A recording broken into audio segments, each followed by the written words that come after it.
നിങ്ങൾ ആരെങ്കിലും നട്ടപ്പാതിരയ്ക്ക് വീട്ടുകാരറിയാതെ വീട്ടിൽ നിന്ന് ചാടിയിട്ട് ഫുഡ് കഴിക്കാൻ പോയിട്ടുണ്ടോ? എന്തായാലും ഞാൻ പോയിട്ടുണ്ട്.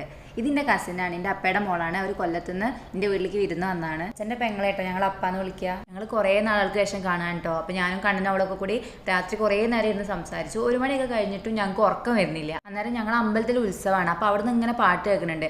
അപ്പോൾ മനസ്സിലായി അമ്പലത്തിൽ പരിപാടി ഒന്നും കഴിഞ്ഞിട്ടില്ല എന്ന്. എന്നാൽ ഉറക്കം വരാതെ ഇവിടെ ഇരുന്ന് ബോറടിക്കേണ്ട, അമ്പലത്തിൽ പോയി പരിപാടിയാണെന്ന് വെച്ചിട്ട് ഞങ്ങൾ വീട്ടുകാരും അറിയാതെ ഞാനും കണ്ണനും ഓളും കൂടി അമ്പലത്തിലേക്ക് പോയി. അവിടെ ചെന്നപ്പോൾ അവിടെ അമ്മമാരുടെ കൈകൊട്ടിക്കളിയും കുട്ടികളുടെ ഡാൻസ് ഒക്കെ നടക്കുന്നുണ്ടായിരുന്നു. അങ്ങനെ ആ പരിപാടിയും കണ്ടുകൊണ്ടിരിക്കുമ്പോൾ കണ്ണൻ ചോദിച്ചുമ്പോൾ ഒരു ചായ കുടിക്കാൻ പോയാലോ എന്ന്. ഈ നട്ടപ്പാരിക്ക് എവിടുന്നാണ് ഞാൻ ചായ ഇട്ടെന്ന് ചോദിച്ചപ്പോൾ എൻ്റെ ചേച്ചി ഒന്ന് ദുബായി പോയി വന്നപ്പോൾ നമ്മുടെ നാടത്തെ കാര്യങ്ങളൊക്കെ മറന്നു എന്ന് തിരിച്ചൊരു ചോദ്യം. രാത്രി കാലങ്ങളിൽ full on full power vibing ആയിട്ടുള്ള അടിപൊളി ഒരു സ്പോട്ട് നമ്മൾ അടുത്തുണ്ടായിട്ട് ഇത് മറന്നോന്ന്. അത് ശരിയാണല്ലോ, അങ്ങനെ ഒരു സ്ഥലം നമ്മളെ നാടിനടുത്ത് തന്നെ ഉണ്ടെന്നുള്ള കാര്യം അപ്പോഴായിട്ട് ഓർമ്മ വന്നത്. പിന്നെ ഒന്നും നോക്കില്ല, അമ്പലത്തിൽ നിന്ന് നേരെ വണ്ടി എടുത്തിട്ട് അങ്ങോട്ടേക്ക് പോയി. സ്ഥലം വേറെ ഒന്നുമല്ല, ചമ്രവട്ടം പാലാണ്.